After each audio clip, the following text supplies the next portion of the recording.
Bueno, bienvenidos todos. Hoy tenemos un seminario más. En esta ocasión me da mucho gusto presentarles a ustedes al profesor Federico Droller. Para quien no lo conozcan, Federico es una de las personas más valiosas del departamento, un investigador muy activo, muy buena gente, lo tengo por lo menos con esa referencia, o sea, tengo esa percepción de él. Federico estudió en la Universidad Brown en los Estados Unidos, una de lo que llaman de las Ivy Leagues, de las mejores universidades norteamericanas. Su profesor de la tesis fue David Wells, si no me equivoco, ¿no? Sí.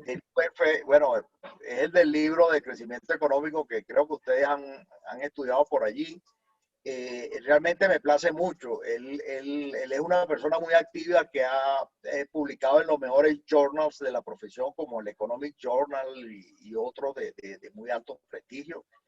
Y hoy, Federico, bueno, la idea de estos seminarios es que bien él o presente un paper que él desee o presente cuál es su línea de investigación para que los estudiantes y todos los que quieran atender este seminario puedan saber quién es él, cuáles son sus perspectivas y bueno, y darle también dinamismo intelectual al departamento.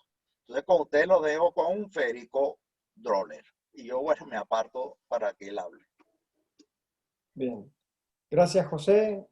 Buenas tardes, buen día todavía a todos. Buenas tardes ya a todos los participantes. Les voy a presentar un trabajo que estoy terminando en este momento con dos coautores.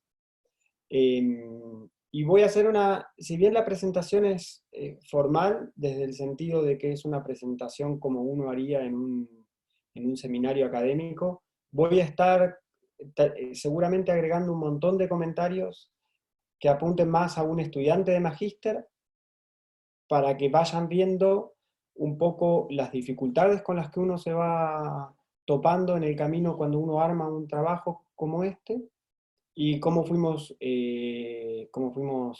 sobrellevando esas dificultades que van surgiendo. Un poco para que no solo vean un trabajo terminado, sino que también vean que lleva tiempo, que es difícil, que hay que tomar decisiones, y mostrarles eso, un poco la cocina del paper, ¿sí? Cómo es que uno va armando un trabajo como este.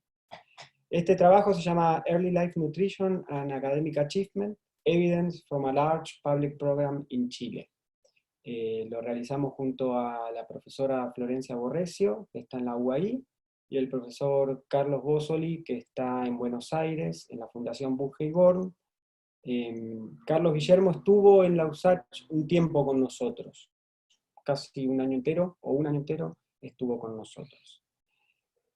Nosotros tenemos, junto con ellos, tenemos un trabajo ya publicado en esta misma temática, en la cual mostramos cómo Chile, cómo la población chilena ha ido aumentando su estatura promedio en el siglo XX.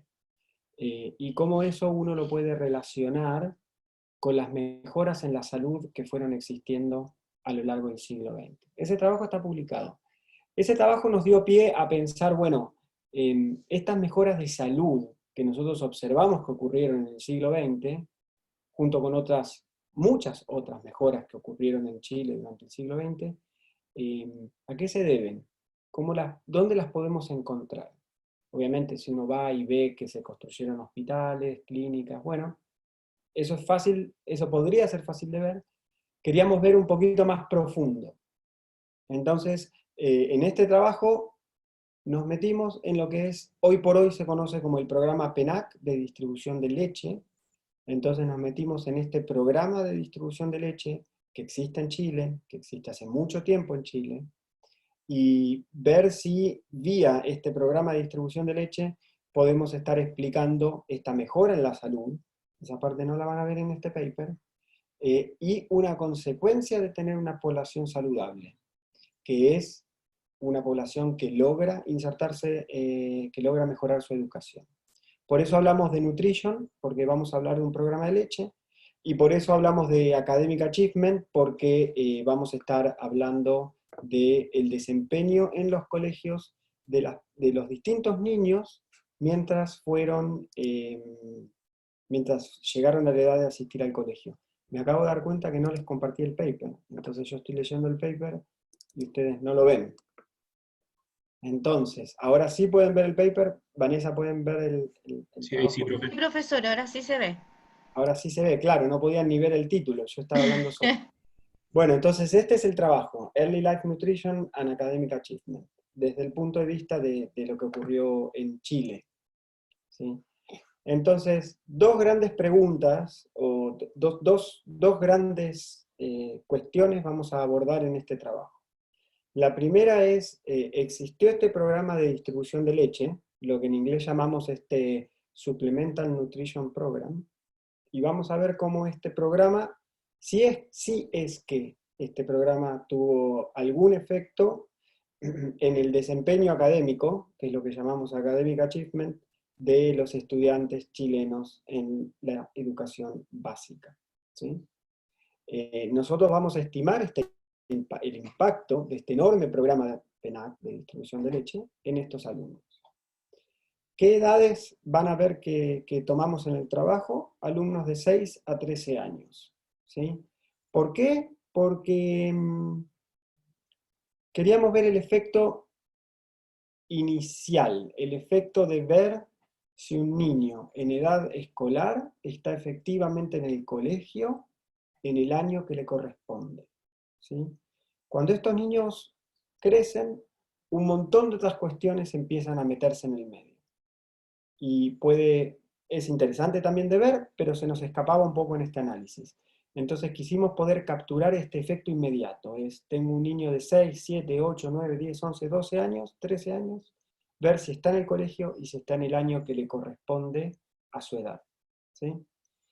Y estos niños los vamos a estar mirando para muchos años. Son niños nacidos entre 1950 y 1992, ¿sí? Piensen, ustedes alumnos del Magíster, lo más probable es que hayan nacido más cerca del año 2000, estos son generaciones anteriores a ustedes, incluso pueden, bueno, generación 50, y ahora van a ver por qué nos vamos hasta 1950. Bien. Este paper se enmarca en una enorme literatura, es verdaderamente una enorme literatura que hay sobre las condiciones de salud iniciales de un niño, desde el recién nacido, y las consecuencias que ello tiene en el corto plazo y en el largo plazo, ¿sí? Consecuencias en salud, en capital humano, mismo en el mercado laboral.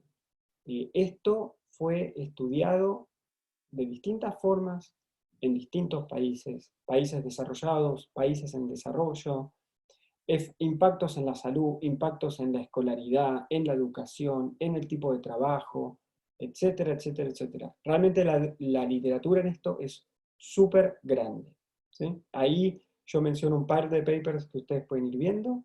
Estoy mencionando papers recientes. Ustedes tienen papers muchísimo anteriores, listados enteros. También, en particular, vamos a estar viendo esto que podemos llamar Newborn Health Measures, ¿sí? Que es un poco ver qué ocurre con el niño cuando nace. O sea, no solo cuando es un niño pequeño, sino realmente cuando está recién nacido, o incluso dentro del periodo de gestación, ¿sí? Y cómo eso puede tener consecuencias en particular en el capital humano de estos niños. Ahí hay dos trabajos citados, ¿sí? Y por último nos referimos en general a toda esta gran literatura sobre nutrición, o nutrición neta, que a veces se la llama, y el desarrollo cognitivo de los niños. Esa literatura se las menciono, lo van a poder ver luego, por si quieren meterse más profundamente en estos temas. Bien, entonces, lo que nosotros hacemos es lo siguiente. Nosotros vamos a estar observando, ahora van a ver qué observamos, pero vamos a estar observando años de escolaridad, ¿sí? Y esa va a ser nuestra variable dependiente, los años de escolaridad escolaridad de un niño o una niña. ¿Sí? ¿De dónde vienen los datos? Bueno, acá cuando uno hace estos trabajos empíricos como el que les estoy presentando, necesita datos, obviamente. ¿De dónde salen los datos? Entonces la calidad del trabajo va a depender fuertemente de dónde salgan los datos. Ojalá tengan datos, muchos datos y representativos. En nuestro caso ocupamos lo que son los microdatos de los censos. O sea, estos son datos censales de Chile, de todos los censos que pudimos obtener, que son 4, desde 1960 hasta 1992. Pero no nos quedamos con el dato agregado del censo, que es lo que ustedes pueden encontrar fácilmente en la página del INE, sino que buscamos los microdatos. Estos son las cédulas censales. Esto es la encuesta que le tomaron a cada persona en su casa. Esa encuesta fue digitalizada, y esos datos están persona por persona, o hogar por hogar. ¿Sí? En particular, nosotros los bajamos desde iPulse, que es una base de datos internacional que se encarga de recopilar todo esto para principalmente Estados Unidos y también para el resto para todos los países del mundo que puedan conseguir. No pueden digitalizar todas las cédulas censales, porque porque es mucho trabajo, y dos, porque todavía los servidores, no sé, no darían para tanta información. Entonces lo que se hace es, ellos toman una muestra representativa del censo, generalmente del 10%, ojalá más grande, pero generalmente el 10%. Entonces lo que nosotros tenemos es el 10% del censo chileno, de 1960, ¿sí? Y así sucesivamente. Y ese 10% fue elegido de una forma representativa, o sea, para que represente realmente al total de la población. Esto lo que nos da son muchísimas observaciones. Primero nos da una muestra representativa. Segundo nos da una muestra individual, o sea, yo observo un hogar o una persona. ¿Sí? Y tercero nos da muchísimas observaciones. Entonces, para todos estos métodos empíricos, uno tiene un poquito más de tranquilidad trabajando con tantas observaciones. Esa parte de la información nos cuenta qué ocurre con las personas y los hogares. Luego necesitamos la otra parte de la historia, que es el programa PENAC, como se lo conoce hoy día, que lo tuvimos que ir a buscar a bibliotecas. Algunos años se encontraban online, otros directamente en las bibliotecas del MinSal, del INE. A veces uno acá tiene que tener buena suerte para ir encontrando los distintos archivos. Fuimos teniendo buena suerte, un montón de trabajo, y con eso lo que conseguimos es lo que acá llamo los datos sobre la distribución de leche a nivel de provincias o nivel de regiones. Depende del año el acceso que tuvimos en el archivo. Hay veces que para los primeros años el gobierno de Chile recopilaba esta información a nivel provincia, bárbaro, porque era una desagregación enorme. Luego, en años recientes, solo lo encontramos a nivel región. Entonces, esos son los datos que existen. Nos hubiese encantado tener todo a nivel provincia, pero no se pudo. Con esto, lo que nosotros logramos generar es una medida de exposición a estos programas de distribución de leche. ¿Sí? Entonces, ¿qué quiero decir? Yo tengo del censo una persona y sé esa persona dónde nació, porque eso es una de las cuestiones que se preguntan en el censo. Como sé dónde nació en la región de Valparaíso, por ejemplo, yo sé el año en que nació. Entonces puedo ir y fijarme el año que esa persona nació en Valparaíso, cuánta leche fue distribuida. Esa es nuestra exposición al programa PENAC. ¿Sí? Por eso decimos que la leche distribuida en la provincia en el año de nacimiento. Luego voy a ser un poco más específico porque esto es súper relevante para la identificación de lo que vamos a estar mostrando. Va a ser todavía un poquito más complejo que simplemente el año de nacimiento. Ahora lo van a ver. Entonces, lo que vamos a lo que estamos relacionando es la escolaridad de esta persona, ¿sí? Con cuánta leche se distribuyó en el año de nacimiento, en la región de nacimiento, ¿sí? Entonces, nuestra identificación, y cada vez que armen un trabajo empírico, van a tener que hablar sobre cómo identifican el resultado que ustedes están mostrando. Acá hay que ser súper honesto en lo que uno ocupa como identificación y hasta lo que uno puede llegar, ¿sí? Hay veces que vamos a poder hablar de causalidad, otras veces no vamos a poder hablar de causalidad. Acá lo que nosotros hacemos principalmente es ocupar estos datos individuales, esa es parte de nuestra identificación. Entonces, como yo tengo datos individuales,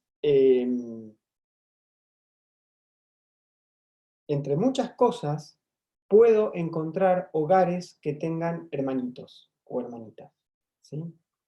Dentro de esos hogares, yo puedo identificar, ocupando efectos fijos, lo que se llaman maternal fixed effects, o efectos fijos maternales, efectos fijos de madre, o efectos fijos de hogar, o también a veces se los llama efectos fijos de hermanos, distintos nombres. ¿Cuál es la idea acá? La idea es que yo pude haber nacido en Valparaíso en cierto año, pero mi hogar puede ser completamente distinto al hogar de mi vecino. Muchas cosas ocurren dentro del hogar, muchísimas. De hecho, la gran mayoría de las cosas ocurren dentro del hogar. Entonces, comparar niños así simplemente de distintos hogares puede no decirme nada, no sé qué estoy capturando ahí. Entonces, lo que sería un poco más correcto es, como habrán visto en varios trabajos empíricos, a veces se trabajan con gemelos, diciendo que los gemelos son iguales en todos sentidos, salvo que son dos personas separadas, pero son iguales en cuanto a cuánto recibieron desde el hogar, cuándo nacieron, etc. Nosotros no tenemos gemelos, tenemos hermanos, por eso hablamos de siblings, ¿sí? Entonces, esos hermanos comparten una madre, y esa va a ser nuestra estrategia de identificación, ¿sí? Y ahora se los voy a mostrar de vuelta. Si tuviesen preguntas sobre esto, me las pueden ir haciendo ahora, o a medida que avanzo me pueden ir interrumpiendo.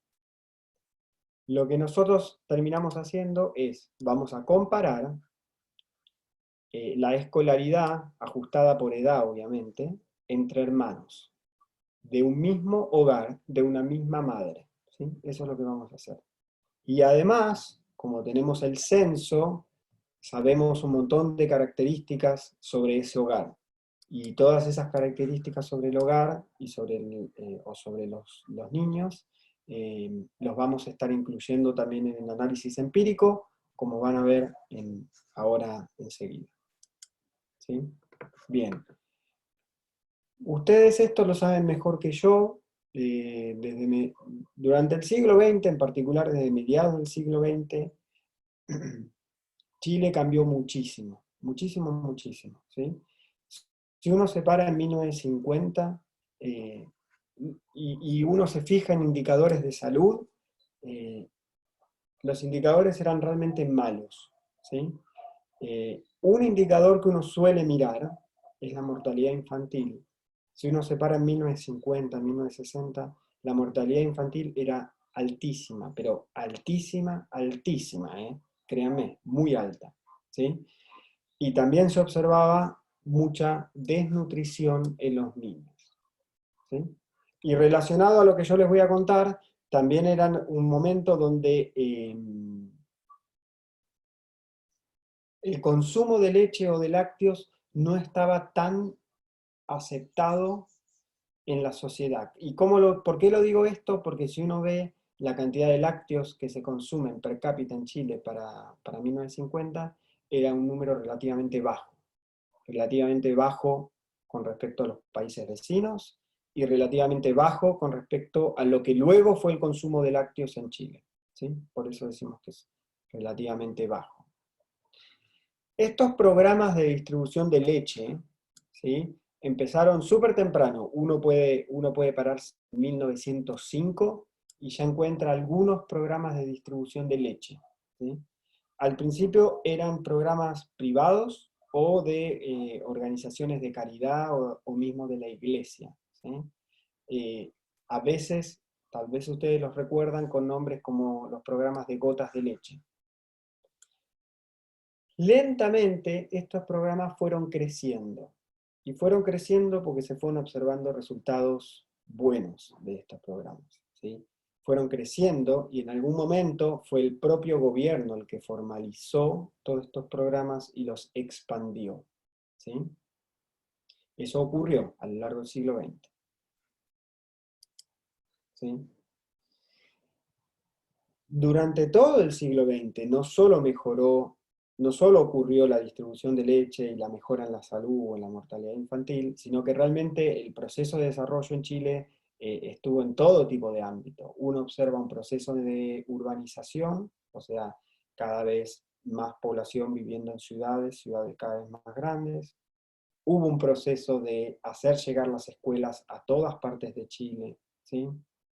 Hubo una mejora en el acceso a la salud en general, ¿sí? Y también hubo naturalmente una mejora en el PIB per cápita, que es el primer indicador que uno está acostumbrado a ver para entender un poco la evolución de un país, ¿sí? Todo esto estuvo ocurriendo al mismo tiempo, y esto es importante que ustedes lo recuerden para cuando uno empieza a analizar los resultados que yo les voy a mostrar, ¿sí? No es que únicamente ocurrió el programa de leche, acá ocurrieron muchas cuestiones al mismo tiempo. Bien. Como hitos dentro de lo que es el sistema de salud y los programas de distribución de leche, voy a nombrar dos principalmente. Uno es la creación del Sistema Nacional de Salud. Esto es realmente la organización y unificación de todo el sistema de salud en un ente nacional. Esto ocurrió en 1952. Esto fue algo grande, ¿sí? Y 2 años después se crea oficialmente con el nombre de PENAC, Programa Nacional de Alimentación Complementaria, ¿sí? El Programa Nacional de Alimentación Complementaria, ¿sí?, es el programa más grande de este tipo en Chile, ¿sí? Hubieron distintos programas de alimentación, el PENAC es realmente el más grande. No solo se distribuyó leche, tal vez ustedes esto lo saben, tal vez lo vieron en sus propios hogares, aquí se distribuyeron un montón de cuestiones, se distribuyeron leche en distintos formatos, leche líquida, leche en polvo mejorada con vitaminas, etc. Se distribuyeron lentejas, etcétera, etcétera, etcétera. Quiero recalcar dos cuestiones. Si hay algo que siempre, siempre se repartió, fue la leche. Todos los demás productos fueron y vinieron. Pero si hay un producto que siempre estuvo presente, fue la leche. Generalmente leche en polvo, ¿sí? Y la leche al día de hoy sigue siendo distribuida. El programa sigue existiendo. A pesar de que hoy podríamos argumentar que ya cumplió el rol para el cual fue diseñado y que lo que uno enfrenta en la población joven no es tanto un problema de desnutrición, que fue lo que este programa vino a solucionar, sino hoy se observa mucho más un problema de obesidad o de sobrepeso en los niños, ¿sí? Pero el programa sigue existiendo. Lo otro es que estos programas, aunque distribuyeran todo tipo de alimentos, siempre fueron comúnmente llamados como programas de leche. O sea, la palabra leche estaba súper asociada a este programa. ¿Preguntas hasta ahí? ¿No? No. Bueno, sigo. Ok, por acá. Bien, me alegro. Entonces, aquí les muestro el programa de leche agregado. Ustedes, acá les estoy mostrando datos ya procesados. Yo tomo la cantidad de leche distribuida en una región. Bueno, acá es para el total de Chile. Tomo la cantidad de leche distribuida en Chile en un año, 1950, parte de la serie, y la divido para dar una escala, porque obviamente el país crece en términos de población, entonces obviamente va a crecer la cantidad de leche. Pero acá para darle escala lo dividimos por los nacidos vivos. ¿Cuántos bebés vivos hay ese año? Y ustedes acá ven el despegue del programa, a partir de 1960, 1970, llegando a un pico antes de mí, como para el 76, por ahí, 77, llegando a un pico. de distribución de leche por nacido vivo, ¿sí? Estos son kilos de leche por nacido. Entonces, si ustedes separan, por ejemplo, en 1990, no es que un bebé recibía 100 kilos de leche por año. No, esa es la cantidad de leche que se distribuyó por nacido vivo, pero se está distribuyendo en distintas personas, no solo en los que nacieron, sino en los que nacieron, los que tienen 1 año, 2 años, 3 años, ¿sí? Es para darle una escala, para que tengan una magnitud. O sea, esta variación a lo largo del tiempo la necesitamos para poder identificar en nuestro análisis empírico. Y esta variación, acá la muestro solo para Chile, pero también existe dentro de cada región. Y eso también lo voy a ocupar. Yo necesito las dos cosas. Necesito que se distribuyan distintas cantidades de leche en distintas regiones y distintas cantidades de leche en distintos años. Necesito esa variabilidad para ver si es que puedo tener algún tipo de asociación o causalidad, luego lo voy a explicar, entre el programa y el resultado que les voy a estar enseñando. Esto es lo que ocurrió con los programas de leche. Estos son datos de, como les dije, de los anuarios generalmente del Ministerio de Salud. Luego, para darles una idea de lo que ocurrió con la educación en Chile, acá ven 4 filas. La primera columna les dice el año censal. 1960, censo del 60, censo del 70, censo del 82 y censo del 92. Estos son los 4 censos que nosotros ocupamos en este estudio. Dentro de cada censo, yo voy y me fijo, digo, voy al censo de 1960 y digo, tomo todos los niños y niñas de 10 años. Perfecto, me quedo con ellos. ¿Cuántos años de escolaridad tienen esos niños y niñas? Entonces, si ustedes hacen ese ejercicio para el censo de 1960, encuentran que esos niños y niñas tienen 1.8 años de escolaridad.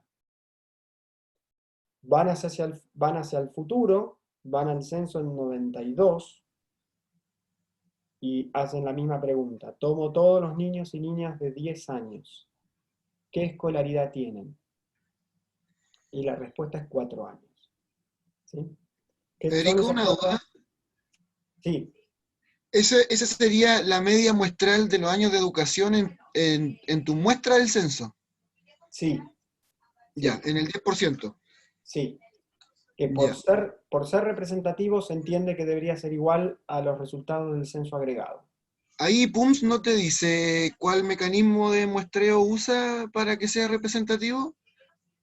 Debe decirlo, no lo recuerdo ahora de memoria, como para decirte en cada censo por separado cuál fue el mecanismo de muestreo. Si fue a nivel individual, a nivel hogar, a nivel de fojas, no lo Ay, recuerdo de memoria.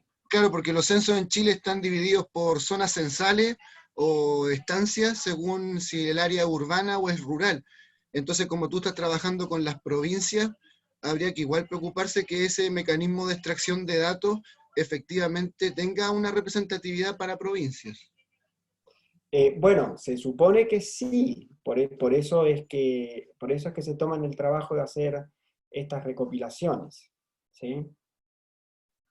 Se entiende que sí, pero es válido el punto que uno tiene que entender cómo fueron tomadas estas muestras del 10%. Perfecto, gracias. Sí. Bueno, para el censo del 92, ustedes lo que ven es que un niño de 10 años, claro, tuvo escolaridad a los 10 años, a los 9, a los 8 y a los 7. O sea, tuvo sus 4 años de escolaridad que le corresponde, de primero básico a cuarto básico. Eso no era el caso antes, ¿sí? Esas son las mejoras que uno observa en Chile, en este caso en educación. También lo van a ver lo pueden ver en salud, etc. ¿Sí? Bien. Esto que lo deben estar viendo súper chiquito, voy a ver si lo puedo agrandar, es el resumen de todos los datos que tenemos. Entonces, ahora lo voy a agrandar para mostrarles un par de variables, pero para que tengan una idea, primero les pongo un resumen de toda la base de datos, esa es la primera columna, y las últimas 4 columnas de la tabla, ustedes lo que ven son por cada censo en particular cuánto es esa variable, ¿sí? Entonces, por ejemplo, esto, perdónenme que esté moviendo así la pantalla, pero quería mostrarles un poco mejor, pero creo que no voy a poder. No me voy a dejar moverlo. Bueno, no lo puedo mover, perdón. Entonces, por ejemplo, la primera línea es escolaridad, years of schooling. Entonces uno lo que observa es, primero que tenemos casi 600.000 observaciones, todos los censos juntos, ¿sí? En promedio, la escolaridad son 3 años, y acá tienen mezclado niños de 6, de 7, de 8, de 9, de 10, de 11, de 12 y de 13, ¿sí? Están todos mezclados. Y cuando uno lo observa censo por censo, va viendo cómo la escolaridad promedio aumenta, ¿sí? ¿Qué otras variables nosotros tenemos? Obviamente nuestra variable de distribución de leche. A esa variable la vamos a ocupar en logaritmos.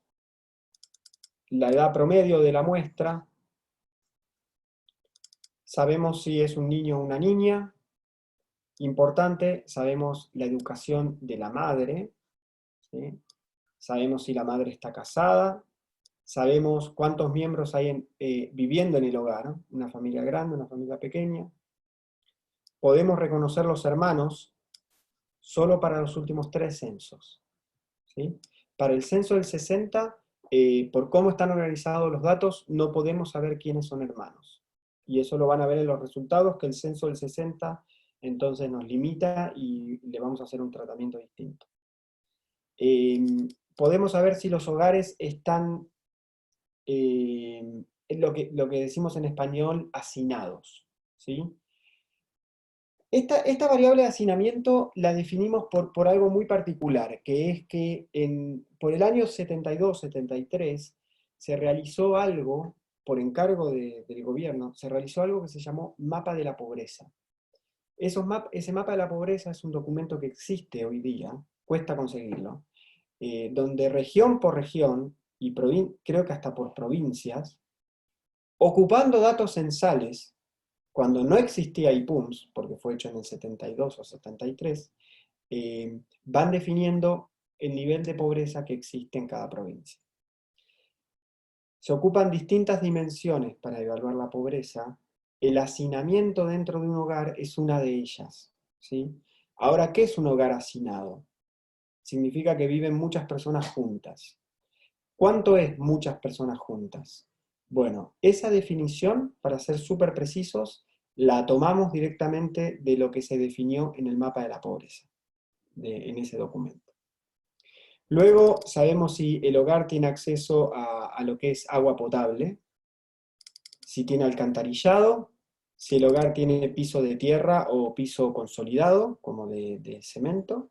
Sabemos los hogares rurales, y a nivel de la región, esto es regional, sabemos cuál es el PIB per cápita de esa región, importante para poder tener una medida agregada del desarrollo económico.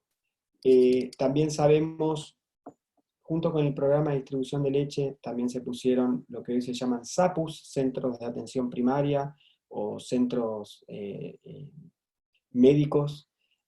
Entonces sabemos qué cantidad de visitas, consultas médicas estaban siendo llevadas a cabo. Y obviamente nos tuvimos que buscar del Ministerio de Educación la cantidad de escuelas que hay en cada región. Esos son todos los datos que tenemos. Bien. Entonces, todo esto, en nuestro análisis, lo que es relevante es cómo afectó el programa de distribución de leche a un niño o niña. Bien. ¿Cómo definimos ese efecto? Que es lo que sería nuestro treatment, ¿sí? Entonces, lo primero que definimos es, nos interesa la leche al momento que el niño nació. Eso es lo primero. Pero, ¿cómo identificamos? Nosotros sabemos cuándo nace un niño, sabemos el año de nacimiento. Ese año es importante. Pero también es importante el primer año de vida y el año de gestación. Entonces nosotros definimos No la leche cuando nació el niño, sino la leche un año antes, el nacimiento, y un año después. La gestación, el nacimiento y su primer año de vida. Nos interesan esos 3 años. Entonces tomamos el promedio de esos 3 años de leche, ¿sí?, que se distribuyeron en su región de nacimiento, ¿sí? Y obviamente lo estandarizamos por la cantidad de nacidos vivos en su región, en ese año. Ese es lo que nosotros definimos como nuestro tratamiento, ¿sí? La leche, como les dije, está medida en kilos, distribuida en la provincia y el año de nacimiento. Esto es un Intention to Treat, un ITT, ¿sí? ¿Por qué? Por obvias razones, porque no es un programa aleatorio, no es como ahora cuando se testea la vacuna, que aleatoriamente le doy a algunas personas la vacuna y a algunas personas al placebo. Esto no fue el caso, acá hubo un programa de asistencia alimentaria y se despacharon camiones con leche y se distribuyó leche. No hubo un grupo placebo, entonces no hubo aleatoriedad en cómo el programa se armó. Y el segundo tema que tenemos es que yo sé cuánta leche se mandó a Valparaíso, sé cuántos nacidos vivos hay en Valparaíso, pero no sé quién está consumiendo esa leche. ¿Se la consumió toda un puro niño? ¿La consumió toda la ciudad de Valparaíso? No lo sé, ¿sí? No tenemos información individual de quién está consumiendo todo esto que distribuye el programa. No lo sabemos. Por eso es que hablamos de un intention to treat. Sabemos cuál era la intención del programa, no sabemos quién está consumiendo ni cuánto está consumiendo de estos bienes, ¿sí? En todo caso, esto agrega ruido a nuestra estimación. En el peor de los casos, nos juega en contra, por decirlo de alguna manera. Bien. Vamos a correr regresiones de este tipo.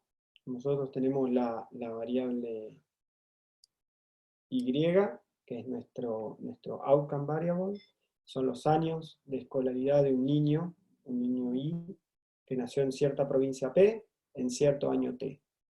Esta variable que vamos a estar mirando, obviamente, es el logaritmo de la leche distribuida alrededor de su nacimiento, en el año y en la provincia de nacimiento.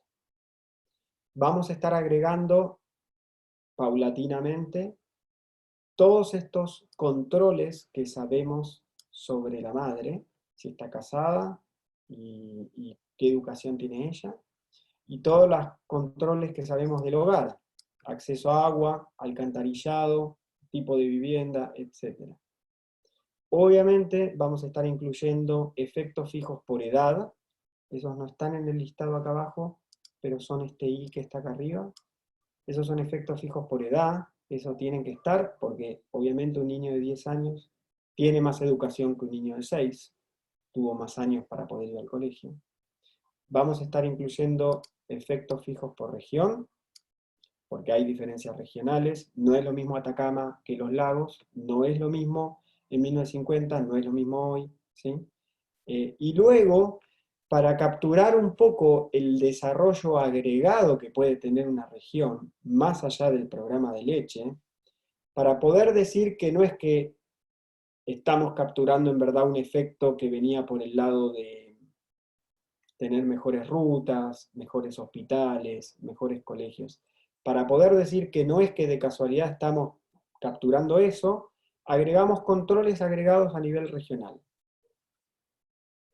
PIB per cápita, cantidad de escuelas, que van variando por región y por año, y esto que les mencioné antes, que también están los centros de salud brindando asistencia, entonces no vaya a ser que todo el efecto venga por ahí, y no por los programas de leche, que son lo que yo propongo. Federico, Bien. una duda. Sí. Ahí esos controles, vuelvo a lo mismo, como tu output, la variable dependiente Y es por provincia, pero los controles son por región, eso significaría que a todas las provincias que pertenecen a la misma región, el valor del control se repetiría. Sí. Perfecto. Sí, pero depende. Por ejemplo, hay variables que las tengo, el número de visitas, por ejemplo, es a nivel provincia. ¿sí?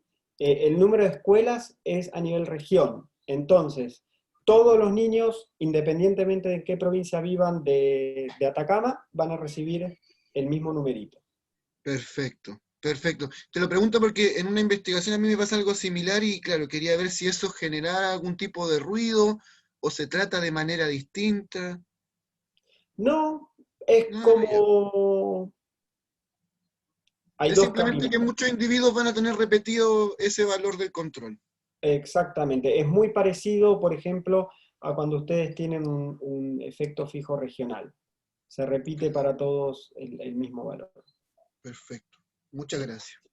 Bien. Mismo acá, esto hablando fuera de este trabajo. Supongamos que yo no tuviese estos XMOM y estos X household, que solo tuviese controles a nivel provincia, a nivel región, perdón. Uno podría discutir, porque no es obvio, no hay un solo camino. ¿Para qué trabajar con datos individuales? Yo podría tomar promedios a nivel región y correr una regresión de región. O sea, tener donde este I sea la escolaridad promedio de un niño en la región de Atacama y los controles son controles de la región de Atacama. También lo podría, en este caso no tiene sentido porque tengo mucha más información, pero uno puede enfrentarse a ese problema y podría trabajarlo a nivel regional todo esto. ¿Profe? ¿Sí? Sí, de hecho, perdón, para decirles algo, si ustedes buscan aquel otro trabajo que yo ya publiqué, nosotros ahí lo que relacionamos es la estatura promedio. No me acuerdo si en el trabajo publicado lo hicimos a nivel regional. No, bueno, no dije nada, déjenlo ahí. Pero es válido hacerlo de las dos formas. Sí, escucho. Profe, un poco bajo la misma lógica de lo que planteaba Emiliano, el tema de la distribución de leche la tenían primero a nivel provincial, pero después de un cierto año a nivel regional, ¿verdad? Sí. ¿Cómo se hace el cambio ahí? No, Porque esto queda pasa así. a provincia, cambia una regresión y se agregan todas las provincias para hacer la región, o es la misma estructura. No, no, claro. Yo lo que tengo es, a partir de cierto año, ¿sí? Que no me acuerdo si era... No me puedo acordar exacto el año. Creo que en 1981 ya pasa a ser a nivel región. Del Ujú. 60 al 80 lo tengo por provincia. Y el 81 pasa a ser región. Entonces, yo lo que observo es que directamente todos los niños de la región de Valparaíso reciben la misma cantidad de leche. Porque no lo puedo partir como antes por provincias. Y queda así Ya, en la ok. base de datos. Ya, ok. Gracias. ¿Sí? Bien. Entonces, déjenme contarles esto rápido. Les voy a presentar dos bases de datos, ¿sí? La primera base de datos es la base de datos de hermanos. La base de datos de hermanos apunta a poder mostrar resultados que son interpretados como causales, ¿sí? ¿Por qué son causales? Por todo lo que nosotros defendemos en la estrategia empírica, de decir, si yo tengo un efecto fijo maternal, puedo estar dejando de lado todo lo que ocurre dentro del hogar, ¿sí? Entonces, yo miro un hogar, miro un niño de 10 años, miro su hermanito de 6 y veo si tienen escolaridad apropiada. Y cualquier diferencia entre el niño de 10 y el niño de 6, ¿sí? La atribuyo al programa de leche. ¿Está bien? Porque todo lo demás es igual dentro de ese hogar. Es la misma mamá, es el mismo papá. Bien. Federico, Sí, hay críticas a esto que les acabo de presentar. Hay un montón de estudios que muestran que los papás no se comportan igual con el niño exacto. mayor que con el niño menor, ¿sí? Todas esas críticas son válidas y hay que estar entendiéndolas y defendiéndolas caso a caso. Sí, escucho. Justamente algo en ese sentido iba a preguntar que solamente para entender bien y sacarle provecho a tu exposición, claro, eso se caería en el caso de que encontráramos evidencia de que los padres adentro de la casa distribuyen la alimentación, sobre todo dado que es lo que tú quieres identificar, tiene que ver con alimentación de maneras distintas. Claro, ahí la Y ahí, por pregunta ejemplo, es... Hay, por ejemplo, yo leí alguna vez que en base a la encuesta de presupuestos familiares en Chile, se puede evidenciar que al menos a la hora de destinar platas de la casa a capital humano, hay diferencias, por ejemplo, en temas de género evidenciadas en Chile. Exacto, hay diferencia en términos de género y bueno, el tema es que no es obvio para qué lado va, ¿sí? Claro, No es obvio. Entonces, el comentario es válido y es una inquietud que hay que abordar en un trabajo como este. ¿Está bien? Eso tiene que estar discutido. Eso es lo que les quiero decir. ¿Sí? buenísimo. Hay estudios que te muestran que si tengo que elegir un hijo, elijo al mayor. Si tengo que elegir un hijo, elijo al hombre. Hay estudios que van Claro, mostrando eso. exacto. Pero también hay situaciones donde si tengo que ayudar, ayudo al menor, que es el más vulnerable. Claro. Entonces, como que no es obvio para qué Ese, lado va. podríamos pensar que ahí incluso siendo optimistas se podrían nivelar entre ambas.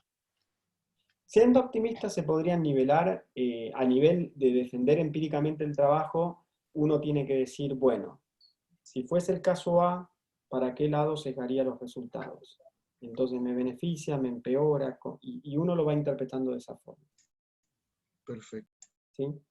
Bien, entonces la primera base de datos, y apuntando a entender causalidad, vamos a trabajar solo con los hermanitos.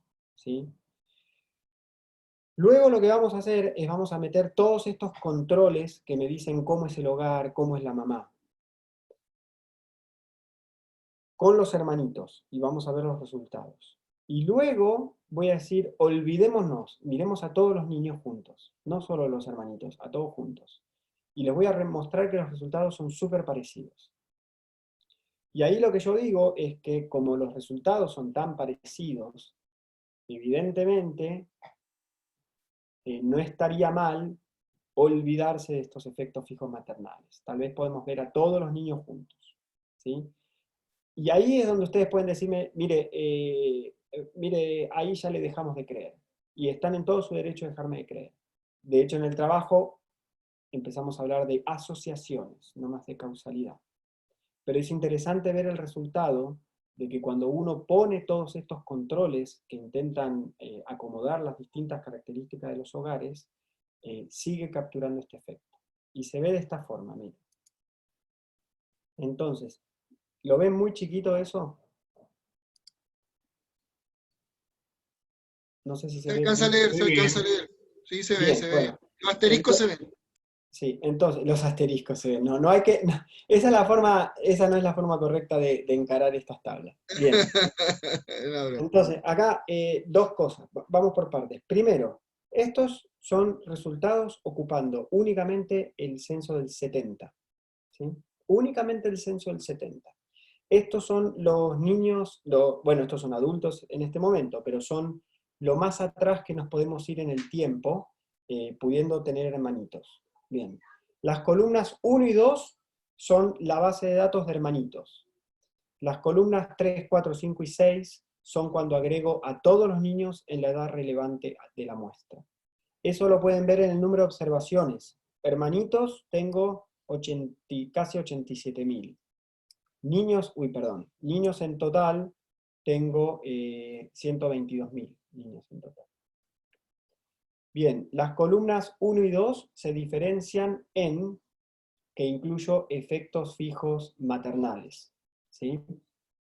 Lo que uno observa es nuestra variable de interés, que es la que ahora les voy a pedir que miren, es el logaritmo de la leche distribuida, y uno observa un coeficiente positivo y significativo. Significativo lo pueden ver por el error estándar o por las estrellitas, como quieran. Entonces, esto nos dice que recibir más leche, en este caso, tiene un efecto positivo en la escolaridad de estos niños. ¿Cuánto es ese coeficiente? 0,18. Bien. En la columna 3 yo me olvido de los efectos fijos maternales y agrego al resto de los niños. Aumento la base de datos. Y el efecto, la verdad, es que es súper parecido. ¿Sí? Y luego digo, no vaya a ser que esté capturando con la leche alguna otra cuestión que se mejoró en la región, Entonces, en la columna 4 agrego los colegios, perdón. En la columna 4 agrego los colegios. En la columna 5 agrego el PIB per cápita. En la columna 6 agrego las visitas a los centros médicos, ¿sí? En todos los casos, el coeficiente de la leche, lo pueden ir viendo en la primera fila, siempre es positivo y siempre es significativo. Y a veces varía un poquitito, pero es bastante, bastante robusto el resultado, ¿sí? Uno a veces le gusta hacer varias regresiones, y ojalá que los resultados, que por cambiar una variable el resultado no se dispare a cualquier lado. Acá uno lo que observa es un resultado bastante robusto, ¿sí? ¿Cuánto es ese resultado? ¿Qué significa ese resultado? Ese resultado significa, porque ahora no puedo pasar, ese resultado, el coeficiente era 0,18, ¿sí? Entonces, ¿qué significa? Que un alumno en 1970 ganó 0,18 años de escolaridad, ¿sí? Por cada año que fue expuesto a este programa de leche. Para darle una magnitud un poco más razonable, lo que nosotros hacemos es, nos fijamos cuánto cambia la leche entre un censo y el otro, ¿sí? Entonces, para ver cuánto aumentó el programa. Entonces, para este primer censo, la leche aumentó. Recuerden ese gráfico que les mostré al principio de cómo el programa iba aumentando la cantidad de leche. La leche aumentó en 1,22. Entonces, yo lo que hago es, hago la multiplicación del coeficiente por el cambio en la leche. Y lo que obtengo es que un estudiante ganó 0,22 años de educación por haberse expuesto a este incremento en el programa de leche. O sea, casi un cuarto de año de escolaridad. Estos efectos, y esto de vuelta para ustedes cuando estén armando trabajos de investigación, siempre es un poco, es importante ponerlos en perspectiva. O sea, ojalá puedan ir a trabajos de la literatura relacionados y puedan mostrar que son efectos que más o menos están en línea con lo que se encontró en programas o en países similares, ¿sí? En nuestro caso, son efectos que están más o menos en línea. Bien, yo creo que estoy casi pasado de tiempo. Entonces, lo que nosotros luego hacemos es, repito, la misma regresión, las mismas especificaciones, pero ahora solo para el censo del 82, ¿sí? Un censo más nuevo. Lo mismo, la misma idea. Lo que ustedes ven ahora, miren la primera línea, es que el efecto de este programa de la leche, ¿sí? Perdón, me fui de página. Acá está, el 82. El efecto del programa de la leche ahora es un poquitito más grande. Antes era 0,18 y ahora es 0,23, si ustedes quieren. 0,24, depende de la especificación. Nuevamente dos resultados para marcar. Primero, el resultado es bastante estable y es positivo y significativo en todas las especificaciones. En el 82 el resultado es mucho más fuerte o bastante más fuerte que lo que fue para el censo del 70. Me muevo a un censo más nuevo, el censo del 92, y miren lo que ocurre acá. El resultado desaparece. La leche ya no importa. ¿Sí? ¿Por qué? Bueno, hay que entenderlo, nosotros lo discutimos en el paper. Un poco la idea es que se llegó a un nivel de desarrollo, y más que eso, se llegó a resolver la desnutrición, que fue el problema que vino a atacar los programas de leche. Ya para el 92, la incidencia de desnutrición era bajísima. No sorprendentemente, seguir repartiendo leche no tenía un efecto. Los niños eran sanos y alcanzaban su escolaridad. Y si no lo alcanzaba, era por otra cuestión, pero no es más por esto que nosotros identificamos con la desnutrición y con lo que viene a cubrir el programa de leche. ¿Se entiende? Entonces, sí. Perdón, profesor, en la columna 5, en la ecuación 5, cuando se Sí. incluye la variable de PIB per cápita, vuelve a obtener valor el programa de leche, incluso o sea, vuelve a ser significativo. Esto significaría que controlando por riqueza de la región, este efecto no se pierde. Tanto... uno puede hacer ese argumento. También ustedes en estas regresiones siempre aleatoriamente van a tener estrellitas en algún lado. ¿Sí? Entonces, por eso les decía que un poco lo que uno busca es no por poner una pura variable que aparezca el resultado, sino tener cierta consistencia, robustez, en que el resultado está presente, incluso probando distintas especificaciones. Por eso es que yo no es que me enamoro del resultado de la columna 5, lo interpreto más como un agregado. La verdad que para la muestra que me permite hablar de causalidad, que es la columna 2, no hay ningún resultado significativo. ¿Sí? Sí. Me quedo más con eso. Bien. Luego incluimos el censo del 60. Entonces, acá la regresión es un poco distinta, déjenme explicarles. Cada columna es un censo, ¿sí? Cada columna es una regresión distinta. Acá pusimos las mismas variables en cada regresión. Son menos variables de las que había antes. ¿Por qué? Porque el censo del 60 tiene menos variables, pero queríamos hacerlo consistentemente a través de todos los censos. Y uno ve el efecto como al principio es un poco bajo, en el 60, toma fuerza en el 70, toma fuerza en el 80, y nuevamente desaparece en el 92. Esto un poco para poder incluir un censo anterior y poder mostrar a través del tiempo qué es lo que ocurre. ¿Sí? Bien. Luego lo que quisimos ver es, dado que tenemos características de los hogares, queríamos ver si el efecto era diferente cuando mirábamos distintos tipos de hogares. Nosotros elegimos 3 grandes características que veíamos en los hogares. Uno era acceso a agua potable, y esto ¿por qué? Perdón. Esto porque muchas veces, muchas enfermedades vienen de no tener acceso a agua potable, ¿sí? Y en particular, el consumo de la leche en polvo que era distribuido necesitaba de poder mezclarlo con agua para poder hacer la bebida. Si uno mezcla la leche en polvo con agua contaminada, no sé cuánto bien le está haciendo al niño, ¿sí? Entonces queríamos ver esta diferencia entre hogares que tienen agua potable y aguas que no. Para el censo del 70, y hago 2 regresiones por separado, y para cada censo, todo por separado, ¿sí?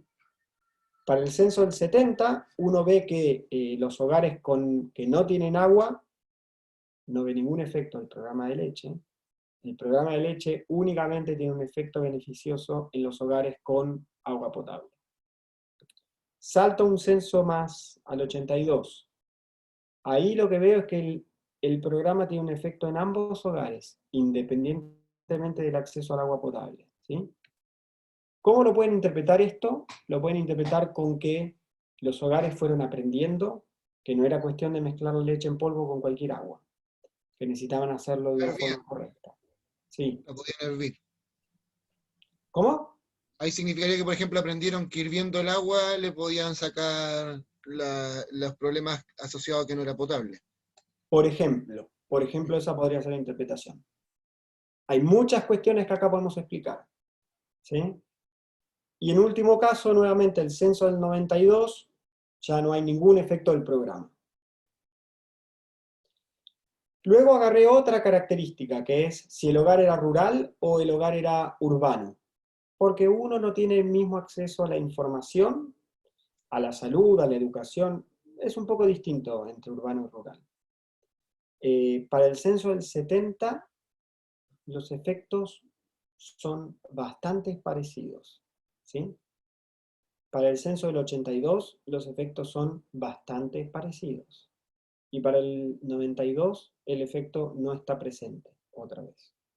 Entonces, esto a mí me habla un poco de que no es que el hogar rural estaba perdido en el medio de la nada y no sabía nada y no le llegaba la leche, no. El hogar rural parece tener acceso a la leche y parece saber ocuparla de una forma correcta. No es tanto vivir en la ruralidad como no tener acceso al agua potable. Perdón, eso es lo que yo veo de esta tabla. Y por último, nos fijamos en, en una característica súper importante de la madre, y es si la madre era alfabeta o analfabeta. En 1970, los hogares con madres analfabetas no supieron aprovechar el programa. Solo lo podían aprovechar las madres alfabetas, ¿sí? Y esto lo podemos interpretar de una forma muy parecida a lo que ocurría con el agua. Evidentemente no me alcanza a contener leche, tengo que saber ocupar el producto de una forma correcta, ¿sí? Para el 82, los efectos, la diferencia entre ambos dos ya no es tanta, o sea, desaparece. Ambas madres están sabiendo ocupar el producto, y para el 92 el efecto ya directamente no está presente. ¿Sí? Una duda, Federico. ¿Sí?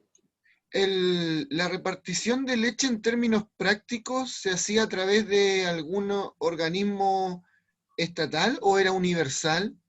Bueno, eso es una muy buena pregunta. Fue cambiando en el tiempo, obviamente. ¿Sí? Porque a lo mejor se me ocurre lo que tú decías de los no el literate y el non-literate. Claro, a lo mejor en el 70 la persona que no tenía educación no podía, por así decirlo, traspasar las cortapisas administrativas que quizás puede que hayan existido para acceder a la leche, por ejemplo. Exacto, puede ser el caso. En un principio se distribuía en los centros de salud mismos. Le pedía a la madre que traiga al niño o niña al centro de salud, y incluso se aprovechaba la oportunidad para revisarlos, a ambos a veces, ¿sí? O sea, venía de la mano la consulta médica con la distribución de la leche. Buenísimo. Luego, es que el programa fue mutando mucho. Luego también tenemos la época de Allende, donde dijo un vaso de leche por niño en el colegio. Entonces la leche era distribuida en el colegio. Perfecto. ¿Sí? Sí, eso sí, eso es así. Entonces, déjenme concluir, habiéndome pasado 6 minutos. El PENAC fue diseñado principalmente para solucionar la desnutrición, un problema de desnutrición muy importante que existía en los niños y niñas, ¿sí? Y en parte para solucionar también la mortalidad infantil que existía en esa época, ¿sí? Nosotros tenemos este gran resultado, que es un efecto positivo del programa en los años de escolaridad, ¿sí? Y este resultado es robusto a todo lo que les fui mostrando. Nosotros vemos que el programa ya no tiene ningún efecto a partir de aquellos nacidos, no, a partir de los niños que observamos en el censo del 92, ¿sí? Estos son niños nacidos, permítanme volver para atrás. Quiero volver a decir esto.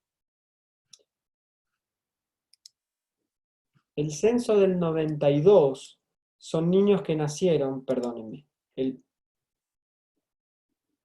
el censo del 92 son niños que nacieron entre el 79 y el 86, ¿sí?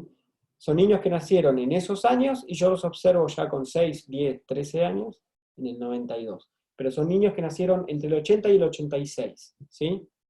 ¿Por qué les digo esto? Si ustedes miran cómo fue el programa de leche en el tiempo, ya a partir del 86, ya se había llegado a ese pic de distribución de leche, y ya estábamos distribuyendo leche en todas partes en esa cantidad alta. El programa dejó de crecer. Entonces, pasan dos cosas con el censo del 92. Primero, que realmente el programa cumplió su objetivo. Y cumplió su objetivo porque ya había crecido, y porque por haber crecido y llegado a todas partes, de esa forma cumplió su objetivo, ¿sí? Por eso decimos que no vemos ningún efecto en el 92. Por último, la magnitud de este resultado es lo que les dije antes. La exposición al programa resultó en promedio en un aumento de casi un cuarto año de escolaridad. Y eso, aunque suene poco, es mucho. Es un resultado importante, ¿sí? Y con este trabajo mostramos que un programa que fue diseñado para resolver un problema de nutrición en la temprana edad, tuvo su efecto positivo en un resultado de largo plazo, que es los años de escolaridad de estos niños. Con esto termino la presentación y les abro a ustedes a preguntas, debate, respuestas, como deseen. Federico, yo tengo una consulta como en términos de la implicancia de política de esta investigación. Entonces, obviamente no hay datos, pero a partir de esto uno podría concluir que este programa de repartir leche ya no se hace tan necesario de los 90 en adelante. O quizá en tus efectos tiene que ver que el 90 sea el último año que tú analizas. No, que sea el último año no debería tener algo que ver. Va más de la mano por el lado de que la desnutrición dejó de ser un problema masivo, ¿sí? Yo el año pasado tuve un trabajo de título y este grupo lo que analizó fue el problema de obesidad y de desnutrición, los dos opuestos, en la educación básica y parvularia en Chile, en todos los colegios de Chile. Y lo que uno observa hoy día, si mira los colegios parvularios y básicos, es que el problema está en la obesidad. La desnutrición sigue existiendo, afecta pero a un porcentaje muy menor de la población, pero existe. Entonces tampoco es cuestión de cerrar el programa, porque el programa no deja de ayudar a familias, ¿sí? Y no deja de ayudar en general, porque si te dan la leche, te están liberando recursos para que puedas ocuparlos en comprar otras cuestiones, ¿sí? Pero comparado a lo que era en el 60, en el 70, estamos en otro orden de magnitud en cuanto a la importancia de este programa. Perfecto, perfecto. ¿Sí? ¿Alguna otra pregunta para el profesor? Sí, quería hacer una pregunta, pero técnica, de cuál era la base de datos de dónde sacó o sea, cuál era el sitio donde sacó esta base de datos de microdatos del censo. ¿IPUMS? De IPUMS, ¿conocen IPUMS? Yo no la conocía. Ahí en el chat lo escribí. Sí, a ver, en el chat alguien lo escribió. IPUMS, está. IPUMS es para Estados Unidos y tienen la sección IPUMS International, que es para el resto del mundo, ¿sí? Esto es gratis, creo que tienen que generar un usuario y se bajan lo que quieran. Muchas gracias. Bien. Bueno, muchas gracias por haberme escuchado, por haberme conocido los que no me conocían. Cuando volvamos, ojalá el próximo semestre presencialmente a la FAE, pueden pasar a visitarme, si tienen alguna consulta, y si no, mientras tanto, también me pueden escribir. ¿Sí? Que les vaya Profesor. bien. Sí. Gracias, profe. Profesor, queremos darle las gracias de parte del magíster, de parte de don José Noguera, que se tuvo que retirar en este minuto. Y darle las gracias a usted por aceptar participar con nosotros. Fue un seminario maravilloso, encontré, hubo muchas preguntas, así que, y estas instancias son súper necesarias para los alumnos, para compartir y conocer los trabajos que están haciendo nuestros profesores. Así que yo le quiero agradecer a nombre del director y del magíster por su participación y haber aceptado estar con nosotros hoy día.